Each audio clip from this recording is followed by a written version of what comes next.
You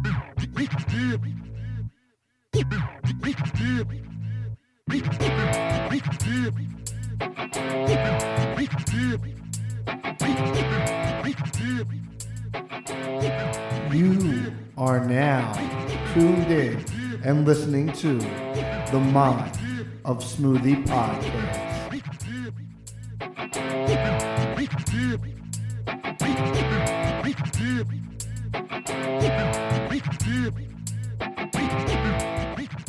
What is up, ladies and gentlemen? It is your boy Smoothie, but of course, and I'd like to welcome you to the Mind of Smoothie podcast. We are here. We are about ready to go live with episode number 2. But before we dig and dive into that, I just want to take a moment to say thank you to those of you who listened to last week's episode, the official first episode, the wrestling episode. Those of you who took the time to subscribe to the podcast, to leave a rating, leave a review of the podcast, to comment and share on socials. It really, really means a lot for me. I got some good feedback on it. A couple constructive criticisms, which were good things. With that said, one of the big things was a few people wanted to hear more of the history of NWA. And since NWA wrestling is what has got me back into wrestling right now, that maybe I should have talked more about my favorite wrestlers in that promotion at this time frame. So I had already planned on doing another wrestling episode, another wrestling themed episode anyway, and that just cemented it, and it will be happening. And the only way to find out about that is if you are subscribed to the podcast and subscribe to me on all the socials. And if you stay tuned to incsmoothieNtertainment.com, you will be put in the know of when that will occur.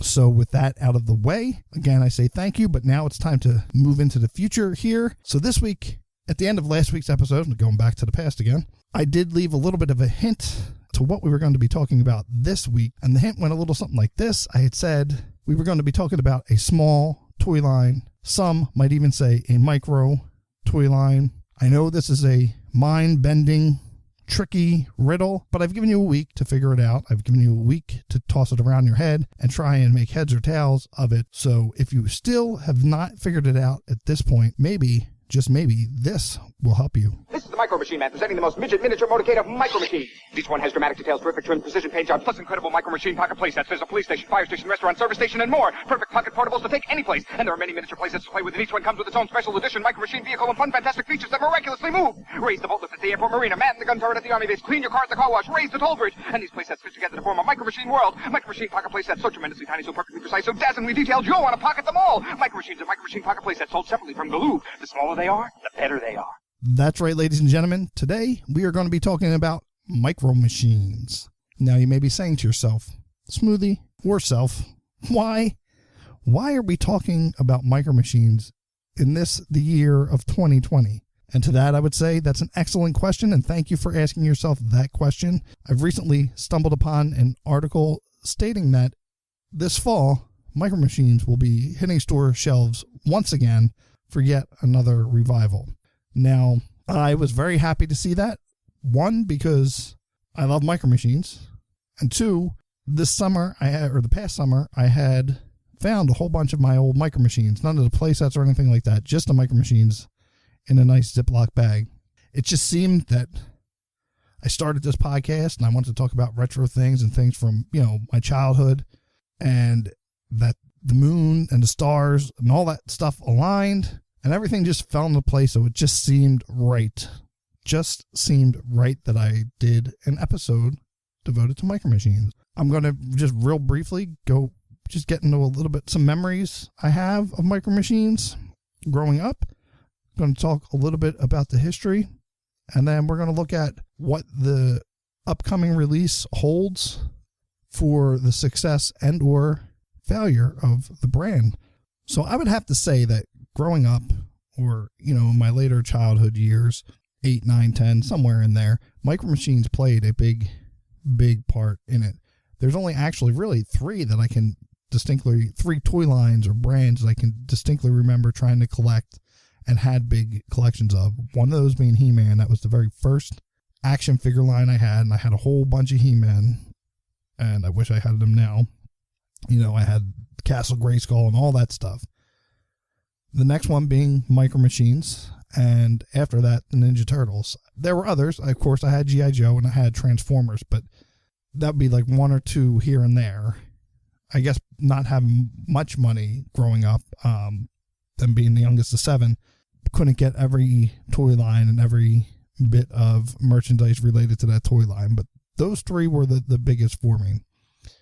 And Micro Machines, one of the reasons that not only for myself, but they were very popular and quickly rose to, an industry leader in like the toy car genre, if you will, was, well, at least for me, the portability of these things. I mean, I had Hot Wheels and Matchbox too. I had a bunch of those as well.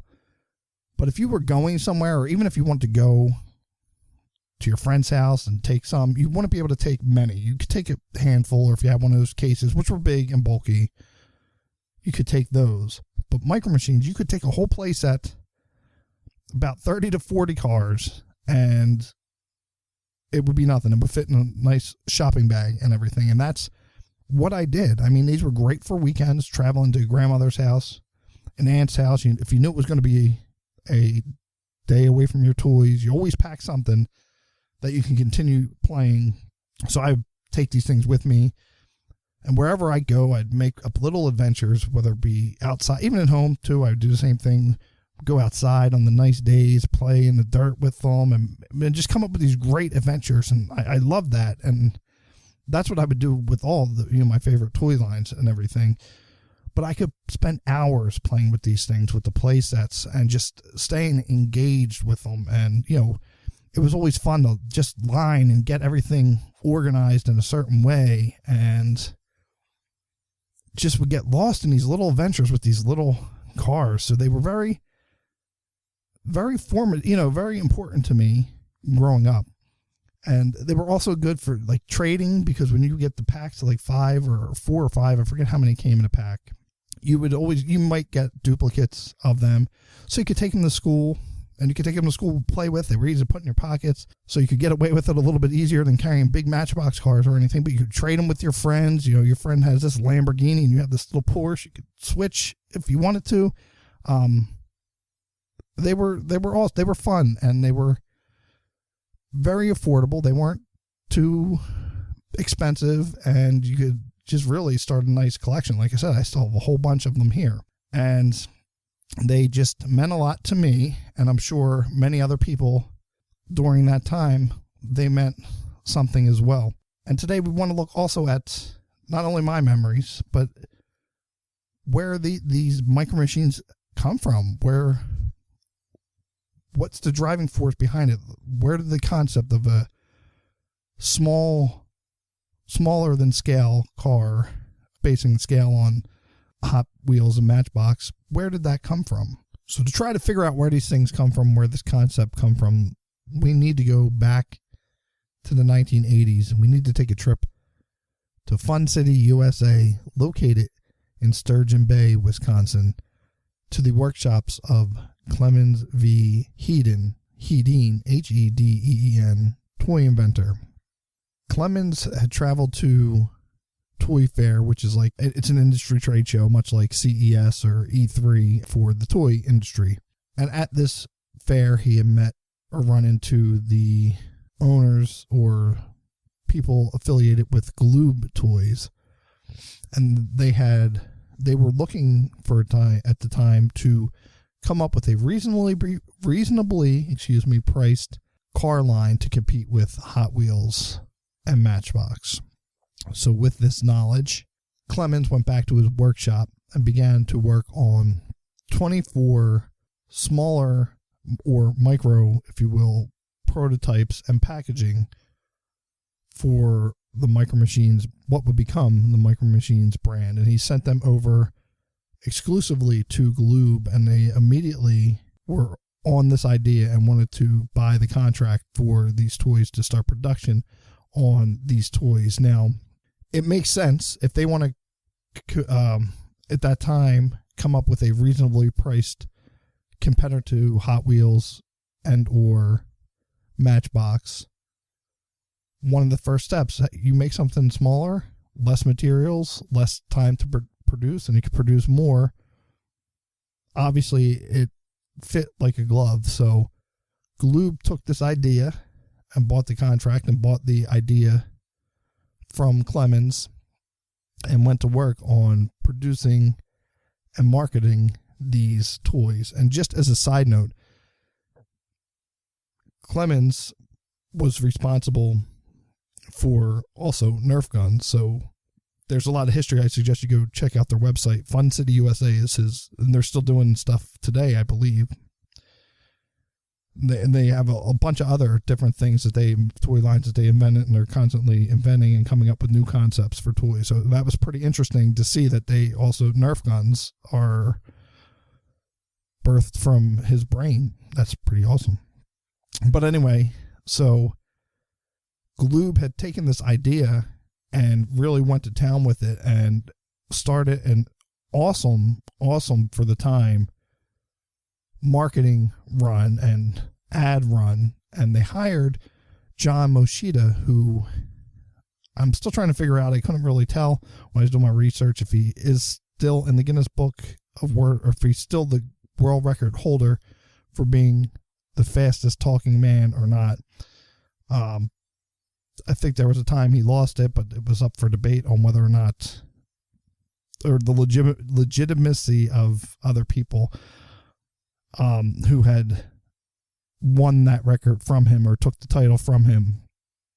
But that's neither here nor there when it comes to the topic of micro machines. And I was listening to a podcast just doing my research with him, and he was talking about how they've recorded 125 commercials. Some of them may or may not have been aired, and you heard one of them, which I tried to get. I think that might be one of the earliest ones that I shared in the beginning, and that's what I was trying to do.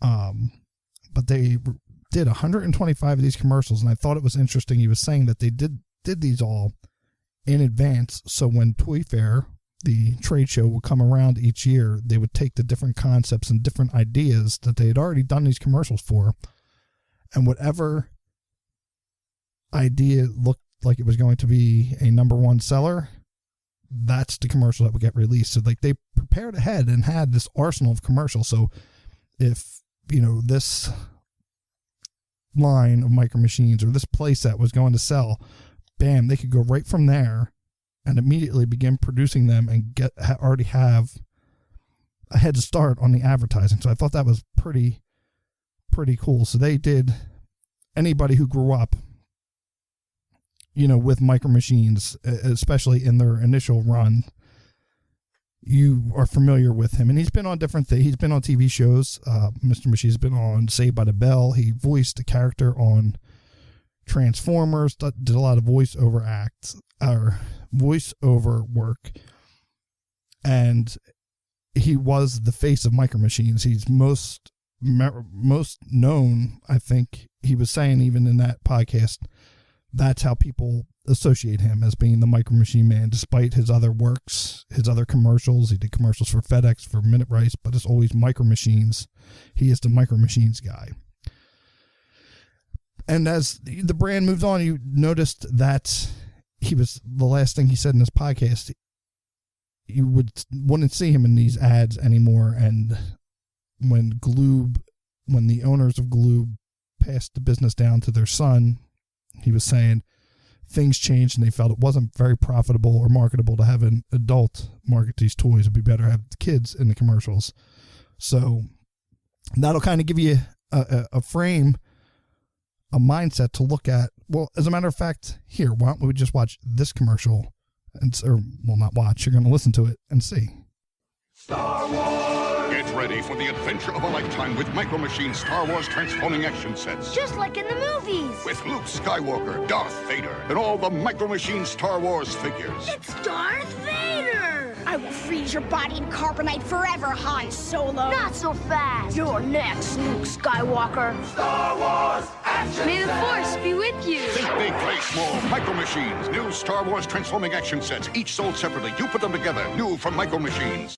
As you could hear from that ad, I know you couldn't see it, but we had the adult voiceover, but you didn't see an adult in the commercial. You only saw the kid in there acting like he was Han Solo flying in the Millennium Falcon. But the execs felt that that would sell better than an adult in the commercial. But I would say that at this point in time, the brand was already, again, like I said, on top. So they were selling regardless, I think, of who was in the commercial. It was already something that was established. So I think they would have sold if you still kept Mr. Mosquito in the ads, or if you switched it up and put kids in the ads. But that's just my opinion there. But, you know, they acquired, like I said, the license to Star Wars. In 1996, they released an Aliens and Predators playset. They've done special edition ones like a Civil War one, and other licenses from Transformers to G.I. Joes. But in 1998, they were bought out mainly because of the Star Wars license. They were bought out by Hasbro, and currently Hasbro is the one who holds the rights to the Micro Machines name, or Micro Machines brand. The brand, of course, started to die off, and it's had a couple of revivals since then, the most recently being actually 2015, 2016. Again, Star Wars themed ones with the promotion of Star Wars and everything. It was only smart to put them out, but we'll go back to that in a minute, because not only were they putting out these different sets and different things, they also did have full play sets. They had Travel City, which was a play set compromised of that you buy individual little small play sets that would come with the car, and these would all snap together to form one giant play set, which was pretty cool. But then they had, like I said, my favorite was the gas can, but they had a whole like secret auto supplies ones. They looked like a gas can, an oil can, a car wax can. They opened up into these little sets. They had a toolbox one. They had so many different play sets. They had slot cars, and I think that was part of the, you know, after I had moved on from it, because I would have loved to have those slot car ones. They had one that was right in the case that you could fold up and take with you. So very convenient and very brilliant for the time. But not only that, you had video games. There were 7 video games in total released with the Micro Machines brand, and that 2017 was the most recent version of that, which is pretty impressive as well. So you had video games. You had also in Home Alone, the movie Home Alone, Kevin uses Micro Machines as a booby trap in one scene. So they were very prominent in pop culture at the time. And then, like I said, we'll skip ahead a little bit. Like all things, the brand kind of slowed down and kind of fizzled out. They attempted many times to relaunch it, the most recent being in conjunction with the newer Star Wars movies. I don't think the last time a Micro Machine Star Wars set was manufactured was around the time of Rogue One. So we've had a couple movies since then. The brand has remained dormant. So why is it so exciting for this for the fall 2020 reboot? You have to look at the state of things at the moment. So the collector's market is huge right now. I'm not saying that back in even 2016, the collector's market for all things wasn't big, but it's grown even more since then. So I think this is going to appeal very much to collectors right now, especially YouTubers and influencers who are able to showcase and do these unboxings and show these things off. So I think with this reboot, I think that's what makes this special. I think it's going to be a successful launch in 2020, and I'm definitely looking forward to it when it comes out to see how it goes. And I wish them nothing but success and hope to see them around for another 5-10 years would be nice. But I honestly think with the way the market is now for collecting things and unboxing videos, it's just and things are very retro now. I mean, you look at different programs like Stranger Things and Cobra Kai and things aimed at 80s and 90s pop culture. I think they have a hit on their hands if they continue to market it smartly. They got a little gold mine on their hands. So that's it. That's all I got for you. Gave you my best history lesson on Micro Machines. I gave you a little bit of the feels, and I gave you my predictions for the upcoming relaunch. So that is all I got in terms of that. And I just wanted to say thank you again. Hopefully in the next couple episodes, I will get my wings and I will fly and I will take off and it will flow much better. but please bear with me in that time. Next week, I don't know what we got on the plate for next week, but it will be Valentine's Day or pre-Valentine's Day, but maybe we'll have a heart theme. Maybe we'll have a love theme. You'll just have to find out. Tune in to incsmoothieNtertainment.com. Follow me on Twitter, INC_smoothie. I'll drop little hints leading up to next week. So that's all I got for you. I'm going to shut up now. I want y'all to take care. Have a great rest of your day, a great weekend. Take care. God bless. And we will talk to you soon.